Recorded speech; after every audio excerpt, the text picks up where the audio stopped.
Fête. Al-Eid. Eid est un mot arabe signifiant fête. Il y a seulement deux fêtes en islam.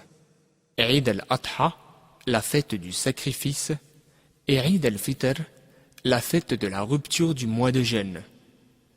Eid al-Fitr est célébré le premier jour du mois de Shawwal, qui suit le mois de Ramadan. C'est une manière de remercier Allah pour avoir permis à ses pieux serviteurs de jeûner le mois de Ramadan. Eid al-Adha est célébré le 10e jour du mois de Dhul Hijjah pour commémorer la soumission d'Abraham, Ibrahim, à l'ordre d'Allah de lui sacrifier son fils Ismaël. Il est strictement interdit de jeûner ces 2 jours. C'est Allah lui-même qui a choisi ces 2 fêtes pour les musulmans. Quand le messager d'Allah, paix et bénédiction d'Allah sur lui, émigra à Médine, il constata que ses habitants consacraient 2 jours dans l'année à des divertissements. Il leur demanda « Que sont ces 2 jours ?» Ils répondirent « Avant l'islam, nous avions l'habitude de jouer et de nous divertir durant ces jours. » Alors le prophète, paix et bénédiction d'Allah sur lui, a dit « Allah vous a donné 2 jours meilleurs encore, Eid al-Adha et Eid al-Fitr. » Hadith rapporté par Abu Daoud et An-Nasa'i.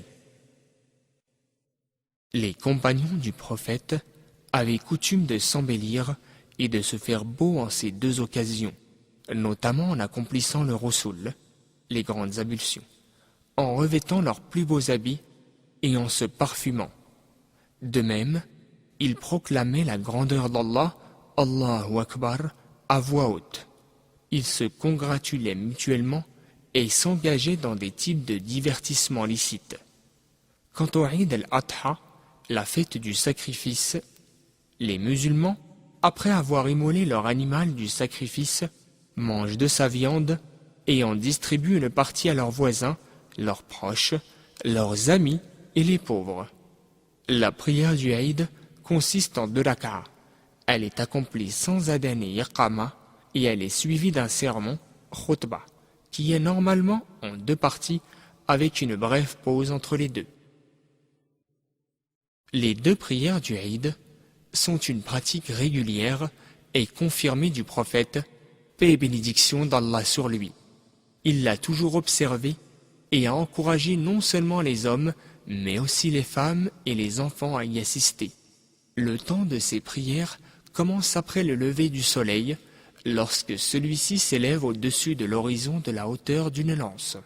Cependant, il est meilleur d'accomplir la prière de l'Eid al-Adha au tout début de son temps, afin de permettre aux gens d'accomplir leur sacrifice et inversement de retarder la prière de l'Eid al-Fitr afin que les gens puissent payer leur zakat al-Fitr. Les prières du Eid sont accomplies de la même manière que la prière du vendredi. La seule différence est que l'imam prononce 7 takbir, c'est-à-dire le fait de dire Allahu Akbar, dans la première unité de prière, incluant le takbir al-ihram, par lequel le fidèle entre en prière. Ceux qui sont derrière l'imam prononcent aussi les takbir et lèvent les mains au niveau des épaules ou des lobes des oreilles à chaque takbir. Ensuite, il récite la sourate al-Fatiha, l'ouverture, puis la sourate le Très-Haut. Dans la seconde rak'a, il prononce 6 takbir, incluant celui de la nouvelle unité de prière, puis il récite la sourate al-Fatiha, suivie de la sourate l'enveloppante. Les fidèles prononcent également ces takbir et lèvent leurs mains, comme indiqué précédemment.